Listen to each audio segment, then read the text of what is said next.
Good morning, dear students. Today we are going to continue our chapter Weathering the Storm in Erasma. Erasma क्या है? इस छोटे से शहर का नाम है. इसके पहले देखा हमारा जो प्रोटैगनिस्ट है प्रशांत, वो अपने गांव से जाता है अपने दोस्त के घर एरास्मा जो शहर है. वहाँ बाढ़ आ जाती है पूरे, क्योंकि कोस्टल एरिया बहुत ज़्यादा बाढ़ आ जाती है. कुछ दिन तक वो वहाँ फंसा रहता है और वो डेवेस्टेशन देख के उसको लगता है कि मेरी फैमिली भी अब चली गई है. अब उसकी मम्मी होती नहीं, रहती नहीं. अब क्या होता है कि अब वो निकल जाता है अपने घर की तरफ अकेले बाढ़ के पानी में, डेड बॉडीज़ को अपनी जगह से हटाते हुए, रास्ते से हटाते हुए वो पहुंचता है अपने घर और देखता है उसका घर पूरा तहस नहस हो गया. अब वो जाता है रेड क्रॉस के शेल्टर होम में, क्योंकि जनरली रेड क्रॉस का एक सोसाइटी है जो जब ऐसा कोई कैटास्ट्रॉफी होता है तो वहाँ जाकर वो लोगों की हेल्प करते हैं. तो वो उस रेड क्रॉस की सोसाइटी की शेल्टर होम की तरफ जाता है. अब वहाँ पर वो क्या देखता है, क्या मिलता है, हम स्टोरी को आगे बढ़ाते हैं. Page number 39, second last paragraph. जब वो शेल्टर होम जाता है, among the first people he saw in the crowd was his maternal grandmother weak with hunger. She rushed to him, her hands outstretched, her eyes brimming. It was a miracle they had long given up to for dead. अब maternal grandmother मतलब नानी. जब वो वहाँ पहुँचता है तो नानी दिखती है. नानी बहुत एकदम वीक हो गई थी, तो एकदम दौड़ के जाती है देख के और बहुत ज़ोर से उसको गले लगा लेती है, रोने लग जाती है, क्योंकि उन लोगों को लगा था कि प्रशांत की डेथ हो चुकी है इस फ्लड में. Quickly word spread and his extended family gathered around him and hugged him tight in relief. Prashant anxiously scanned the motley battered group, his brother and sister, his uncles and aunts, they all seemed to be there. ये फिर बात फैल जाती है और उसकी पूरी family वहाँ पर, जितनी भी डिस्टेंट फैमिली थी, सब आ जाती है और फिर प्रशांत सबको देखता है और पाता है कि सबके सब जीवित है. By the next morning, as he took in the desperate situation the shelter, he decided to get a grip over himself. He sensed a deathly grip settling up to the 2,500 strong crowds in the shelter. 86 lives were lost in the village. All the 96 houses had been washed away. It was their fourth day at the shelter. So far they had survived on green coconuts, but there were too few to go round such much a tumult of people. tumult मतलब बहुत बड़ा group. अब अगले दिन वो देखता है कि आसपास बहुत ग्रीफ है, बहुत एकदम सोरोनेस, सैडनेस है पूरे कैंप में, क्योंकि 86 लोगों की डेथ हो गई थी और 2,500 लोग वहाँ पर थे और सबके सब रो रहे थे किसी न किसी की मौत पे. और खाने के लिए कुछ नहीं था, कोकोनट्स भी अब ख़त्म होने वाले थे, कुछ भी अब खाने को नहीं था. तो अब क्या करते हैं, Prashant all of 19 years decided to step as a leader of this village. If no one else did, he organised a group of youths and elders to jointly pressurize the merchant once again to part with his rice. This time his delegation succeeded and returned triumphantly, wading through the receding waters with food for the entire shelter. अब उसको लगता है coconut से कुछ नहीं होगा, तो village का जो मर्चेंट होता है, जो दुकानदार होता है, उसके यहाँ जाते हैं और उसको बहुत प्रेशराइज करते हैं. उसको बोलते हैं कि वो, क्योंकि अब दुकानदार उसने अपना अनाज पचा लिया होगा जैसे तैसे, तो उसको बोलते हैं कि हमें चाहिए वरना सबके सब भूखे मर जाएंगे. तो जैसे तैसे करके उसको समझाते हैं और वो उनको अनाज देता है और वो लेके आता है शेल्टर होम तक. No one cared that the rice was already rotting. Branches from fallen trees were gathered to light a reluctant and slow fire on which to cook the rice for the first time in 4 days. The survivors at the cyclone shelter were able to fill their bellies. His next task was to organize a team of youth volunteers to clean the shelter of filth, urine, vomit and floating carcasses, and to tend to the wounds of the fracture of the many who had been injured.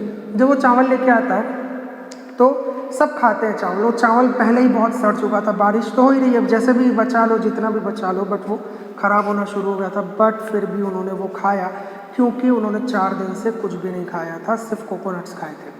उसके बाद जब एक खाना खा लेते हैं तो वो यूथ को कलेक्ट करता है प्रशांत, और क्या करता है, साफ़ सफाई करवाता है उस शेल्टर होम में. हर जगह सिर्फ गंदगी, वॉमिट, यूरिन, यहाँ तक कि डेड बॉडीज़ भी हैं, उनको साफ़ करवाता है. और सेकंड काम ये कि जो वुंडेड हैं, जो घायल हैं, उनके फ्रैक्चर्स को ठीक करना, उनके घावों को ठीक करना, वो टास्क शुरू करता है.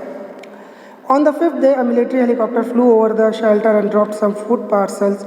It then did not return. The youth task force gathered empty utensils from the shelter. Then they deputed the children to lie in the sand left by the waters around the shelter with these utensils on their stomachs to communicate to the passing helicopters that they were hungry. The message got through, and after that the helicopter made regular rounds of the shelter, airdropping food and other basic needs. अब जब ऐसा कुछ flood वगैरह आ जाता है तो generally क्या करती है गवर्नमेंट अपने गवर्नमेंट के हेलीकॉप्टर से फूड डिलीवर करती है। अब आप ऊपर से नीचे देख नहीं सकते कि कितने लोग हैं कौन है, तो अंदाजे में वो लोग फूड को जो है फूड के बास्केट नीचे ज़मीन में फेंकते हैं। अब एक दिन ऐसा होता है कि एक मिलिट्री हेलीकॉप्टर आता है, फूड को नीचे फेंकता है, लेकिन इतना कम होता है कि वो सबको बहुत दिन तक ना पूरे। अब वो वापस नहीं आता दूसरी बार क्योंकि उसको मालूम नहीं। तो अब क्या करता है प्रशांत, जो यूटेंसिल्स होते हैं, जो बर्तन होते हैं, उसको पकड़ता है और 8-10 बच्चों को ज़मीन पर लेटाता है। और ज़मीन पर लेटाने के बाद क्या करता है, वो यूटेंसिल्स पकड़ कर लेटे होते हैं तो सनशाइन से वो रिफ्लेक्ट होने लगता है। ये रिफ्लेक्शन क्या है, एक साइन बन जाता है हेलीकॉप्टर के पायलट के लिए कि यहाँ पे अभी और कुछ हेल्प की ज़रूरत है, तो फिर वो रेगुलरली फूड वहाँ पर पार्सल देने लगता है। Prashant found that the large number of children had been orphaned. He brought them together and put up a polythene sheet shelter for them. Women were mobilized to look after them while the men secured food and materials for the shelter. अब बहुत सारे से बच्चे थे, उनके माँ बाप पूरा परिवार ख़त्म हो गया था, मर गए थे, तो उन सबको इकट्ठा किया और एक जगह पे सबको रखा। जितने भी ऑर्फन्स थे जो इधर उधर घूम रहे थे, जिनका कोई नहीं बचा था, उनको एक जगह पर इकट्ठा किया। इकट्ठा करने के बाद महिलाओं को ये जिम्मेदारी दी कि आप उनको अपना उनका ख्याल रखें, उनकी देख रेख करें, और जो मैन थे वो फूड डिस्ट्रीब्यूशन और शेल्टर का जो मैनेजमेंट है वो देखने लगे। तो काम पूरा प्रशांत ने बांट लिया। As the weeks passed, Prashant was quick to recognize that the women and children were sinking deeper and deeper in their grief.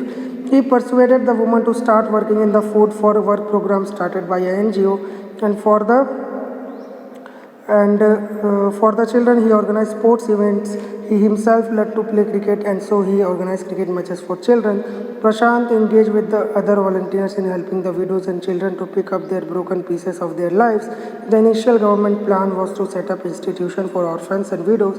However, this step was successfully resisted as it was felt that in such institutions children would grow up without love and widows would suffer from stigma and loneliness. Prashant Group believed orphans should be resettled with their own community itself, possibly in a new foster family made up of childless widows and children without adult care.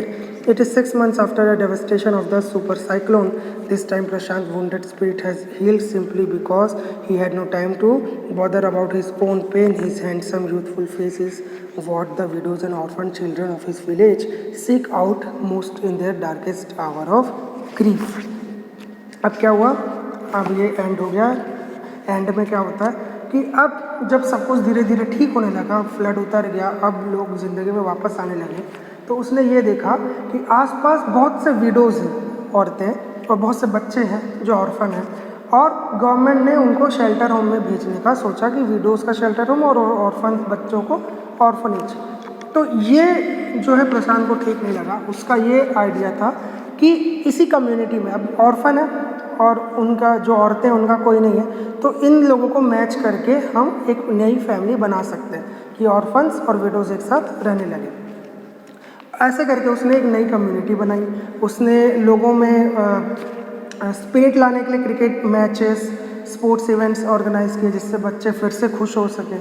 महिलाओं को NGO में work करने के लिए बोला, लोगों की help करने के लिए बोला। तो इससे क्या हुआ, एक बिल्कुल नया सा एक एटमॉस्फेयर वहाँ पर क्रिएट हुआ, और जो डेवस्टेशन हुआ था उसको लोग धीरे धीरे भूलने लगे। तो ये एक स्टोरी थी एक यंग बच्चे के दिमाग की कि उसने कैसे इतने बड़े सिचुएशन को हैंडल किया। So it is a story, not a true one, but it was very good. I hope you understood. Thank you for listening to me. Have a very nice day.